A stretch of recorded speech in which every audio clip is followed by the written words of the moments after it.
plus de la moitié de la population n'est pas seulement politique, ne sont pas du tout politiques. Donc c'est juste pour vous dire qu'en fait on gagnerait peut-être par exemple nos guides religieux par exemple gagneraient par exemple à intervenir dans cette situation-là, parce que comme cette situation-là avec l'emprisonnement de certains acteurs politiques, je pense que ce sera très difficile d'aller vers une accalmie. En quelque sorte. Serigne Saliou, il y a l'épée de Damoclès qui plane au-dessus de la tête de certains leaders qui ont été condamnés hier, même s'ils sont rentrés libres. Je veux parler d'Ahmed Aïdara, je veux parler de Mame Diarra Fam, de Déthié Fall, qui est le déclarant et qui a également fait la déclaration pour la marche de demain. Est-ce que cela peut permettre un peu de desserrer l'étau?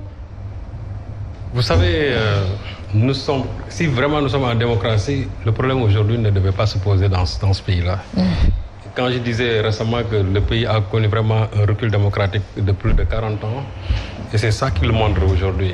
Parce que si on en arrive à avoir les nerfs tendus, parce que tout simplement il y a une opposition qui veut jouir d'une simple liberté constitutionnelle, je dis que vraiment il y a problème. Et vous savez, ce qui fait mal dans ça, c'est qu'on veut toujours mettre sur le même pied le pouvoir et l'opposition dans ce qui est en train de se passer. Il faut savoir situer les responsabilités et il faut y aller aussi sans concession. Parce que très souvent, on est habitué à des jugements purement salomoniques. Le fait de vouloir mélanger la chèvre et le chou en même temps, en disant que l'opposition et le pouvoir, tous, ils ont les mêmes parts de responsabilité. Alors que ce n'est pas tout ça. Aujourd'hui, c'est le pouvoir, c'est le président Macky Sall qui a en charge la politique sécuritaire de ce pays-là. C'est lui qui est la clé de voûte de ces institutions. Donc, il doit tout faire pour que les lois puissent être respectées dans ce pays-là. Et quand les lois sont respectées, ça veut dire qu'il y a en tout cas, il y a la sérénité, il y a le calme dans le pays. Mais dès l'instant qu'on veut priver à des citoyens de jouir d'une liberté conditionnelle, c'est-à-dire d'une liberté qui a été constitutionnalisée, c'est là où les problèmes commencent à se poser. Et si nous avons connu cet ensemble de problèmes-là, parce que vraiment c'est un magma de problèmes, c'est parce que tout simplement le Conseil constitutionnel a sorti ici un verdict qui est très contesté et que les gens continuent de contester jusqu'à aujourd'hui ce qui s'est passé dans ce pays-là. Mais est-ce que c'est parce que le verdict du Conseil constitutionnel est contesté qu'il faille, je ne sais pas moi, qu'il faille braver les interdictions de manifestation parce que tout simplement il y a une liberté constitutionnelle, mais une liberté constitutionnelle qui est bien entendu encadrée par une loi. Parce que l'autorité préfectorale n'a pas le pouvoir d'interdire une marche. Il n'en a pas le pouvoir. Mais la loi lui permet également d'interdire la marche en convoquant les troubles à l'ordre public. Ça, c'est la loi qui le lui confère. Il y a des conditions cumulatives. Tout à fait. Il y a des conditions cumulatives. Les conditions cumulatives, c'est qu'il faut d'abord, non seulement que la menace soit là, mais qu'en réalité aussi qu'il y ait absence de force de l'ordre pour pouvoir quand même juguler cette menace-là. Or, qu'est-ce qu'on a vu la fois passée? Cette foultitude de forces de défense et de sécurité, je vous assure, vous aurez mis un tiers, le problème ne serait pas posé. Quand les gens ils ont marché, je crois, le 8 juin passé, mais il y avait quasiment peu de forces de l'ordre et les gens ont tenu leur sitting, ils ont fait leur déclaration, ensuite ils sont rentrés chez eux. Il n'y a pas eu de casse, il n'y a pas eu de dégâts par-ci par-là. Alors, permettez-moi de vous interpeller, Serigne Saliou, vous êtes journaliste, vous avez entendu dans les informations, la veille de cette manifestation interdite, ces personnes qu'on a interpellées avec des armes et qui tentaient de s'attaquer à une centrale électrique. Ces gens-là ont été aujourd'hui déférés au parquet, placés sous mandat de dépôt.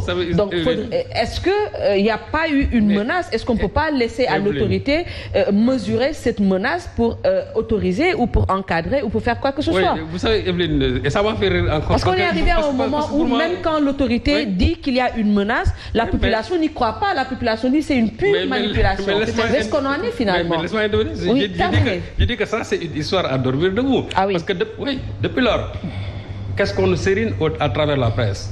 Une force spéciale, des gens qui sont là, on est allé jusqu'à attaquer la centrale de la Sénélec, je ne sais pas de Kounoun, est-ce par-ci par-là. Mais est-ce que jusqu'à aujourd'hui, Evelyne, les voix autorisées, que ce soit le procureur de la République qui est habilité en pareil cas de sortir pour dire que en réalité il y a une force spéciale qui est là, comme on l'a fait avec le soi-disant rebelle Ousmane Diatta. Quand Ousmane Diatta, on l'a appréhendé, mais on a organisé une conférence de presse. Le procureur est sorti pour nous dire ce qu'il en est exactement. Mais pour ce cas précis, il y a eu un communiqué quand même. Non, quel communiqué? Le communiqué venant de qui? Il y a eu un communiqué du ministère de la Justice. Non, j'ai dit, c'est pas le ministère de la Justice n'est pas habilité à le faire. Tout à fait. Il y a le procureur, c'est le ministère public qui est habilité à le faire, et en ce moment-là, c'est le procureur qui doit sortir. Il n'y a même pas un communiqué venant de la police. Tout ce que nous voyons aujourd'hui, c'est au niveau de la presse. Alors que même si vous faites l'analyse profonde au niveau des informations sorties de la presse, il y a eu beaucoup de distorsions dans les informations que les gens sont en train de nous livrer. Et vous savez, ce n'est pas la première fois qu'on dit cela. Pendant les événements de mars 2021, on nous a dit qu'il y a eu beaucoup de forces occultes qui étaient là. Jusqu'à aujourd'hui, aucune force occulte n'a été déclarée, en tout cas, n'a été déclaré au niveau de la presse. Donc, si aujourd'hui on veut nous refaire le même coup en disant qu'il y a une force spéciale. D'ailleurs, la police, c'est ça son rôle. Quand il y a par exemple des gens qui sont là et qu'ils sont mis en état d'alerte et qu'informés de ce qui va se passer, je crois que c'est de leur rôle quand même de pouvoir... Et vous savez ce qui s'est passé le 8? Oui. Qu'est-ce que Omar Gueye a dit? Qu'est-ce que Omar Gueye a dit? Et c'est là où il y a encore des distorsions entre le discours de Omar Gueye et le discours du procureur de la République. Vous venez de me dire que le ministère de la Justice n'est pas habilité à faire cette communication, tout comme Omar Gueye n'est pas habilité à parler au nom du procureur. Non, là je viens, parce que Omar Gueye porte la voix officielle du gouvernement. Omar Gueye, ce qu'il dit, ça engage le gouvernement. C'est-à-dire qu'en pareille occurrence, Omar Gueye, quand on sort du Conseil des ministres, Omar Gueye, ce qu'il dit, ça engage le gouvernement. Donc en ce moment-là, Omar Gueye, lui, qu'est-ce qu'il a dit? Qu'il y a eu des rebelles qui ont été appréhendés, le procureur sort pour dire qu'il y a un rebelle qui a été appréhendé. Vous voyez la distorsion discursive. Toujours est-il qu'il y a une personne qui a été arrêtée, voilà, étiquetée rebelle. Je reviendrai à vous tout à l'heure. Alors, Monsieur Sow, est-ce que c'est pas un peu tard d'appeler à un dialogue, d'appeler à l'apaisement au moment où nous sommes, on va bientôt entrer dans la campagne électorale. Déjà qu'aujourd'hui, les acteurs politiques ont été invités à participer au tirage pour l'antenne au niveau de la RTS. Non, tout à fait pas. En fait, vous savez, il n'est jamais trop tard pour bien faire.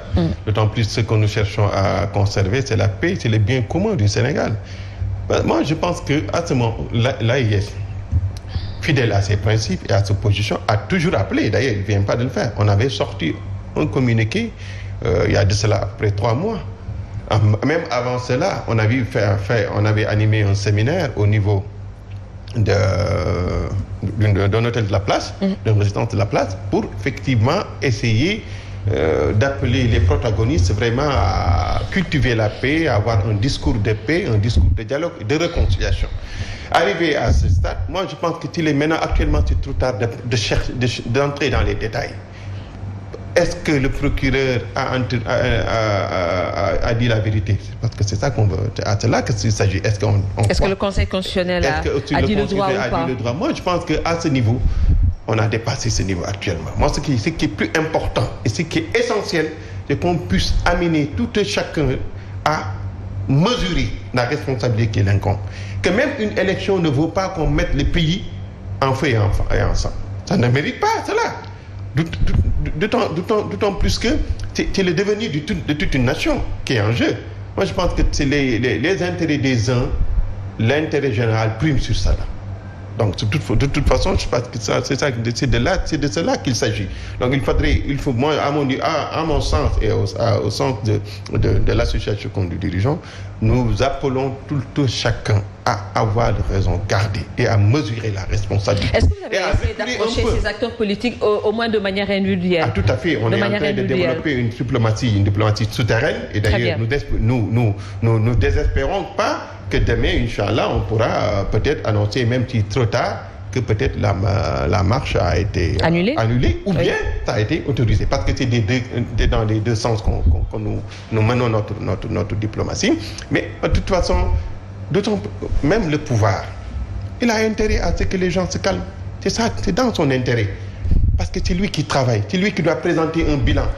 C'est lui qui a hérité d'un pays stable, démocratiquement, avec des acquis démocratiques qui ont été acquis. Donc, il ne doit pas faire moins que cela. Mais aussi, l'opposition qui est là actuellement, il doit faire très attention pour ne pas être rattrapé par ses propos. Parce qu'aujourd'hui, vous voyez, Le président qui est là, souvent on fait du var dans les réseaux sociaux pour dire qu'il a été rattrapé par ses propos. Mais ces mêmes aspirants au pouvoir peuvent être rattrapés demain par leurs propos. Parce qu'on ne peut pas aspirer à un État, à diriger un pays en vilipendant ses institutions. Demain, tôt ou tard, on risque d'être rattrapé. Parce que l'exercice du pouvoir est délicat, est très délicat. C'est pour cela, moi, je pense que c'est vraiment important. C'est vrai qu'il faut dire la vérité, que le niveau de pourcentage de responsabilité incombe plus à ceux qui exercent le pouvoir, c'est vrai, mais aussi, également, à l'opposition. Nous leur demandons de diminuer ou bien de cesser même le discours de va-t-en-guerre, mais de dénoncer, de demander le droit, si dans la paix, dans la stabilité. Parce que l'opinion est là pour juger. Et au finish, qu'est-ce qui va départager? C'est la population sénégalaise. Est-ce qu'on peut tuer toute la jeunesse, verser leur sang, sacrifier les mères de famille qui n'ont d'espoir que sur leurs enfants? Une jeunesse qui n'a que d'espoir aujourd'hui que Barzakh et Barzakh actuellement. La fête des tabacs qui pointe à l'horizon. Les vendeurs de moutons sont là. Ils ont peut-être fait une opération pendant 8 mois, 9 mois pour espérer avoir des retours d'investissement. Tout cela, on vilipende ça, on gaspille ça, on le met à sac et à feu. Mais quand même, je pense que ça, c'est extrêmement... Si on analyse tous ces enjeux-là, moi, je pense que c'est pas dans l'intérêt de tout un chacun, parmi les protagonistes, d'appeler à la violence. Et parce que la violence, on peut connaître là où ça commence, mais on ne peut pas l'arrêter. Alors, Madame Diagne, il y a eu beaucoup de propositions de sortie de crise. On a entendu des acteurs politiques, mais également des membres de la société civile demander le report de ces locales. Beaucoup d'appels à la paix. Mais quelle solution pour cet appel à la paix? Finalement, on se tourne vers les religieux. Tout à fait. Mais moi, j'ai juste qu'on arrête sur une question qui me semble très importante.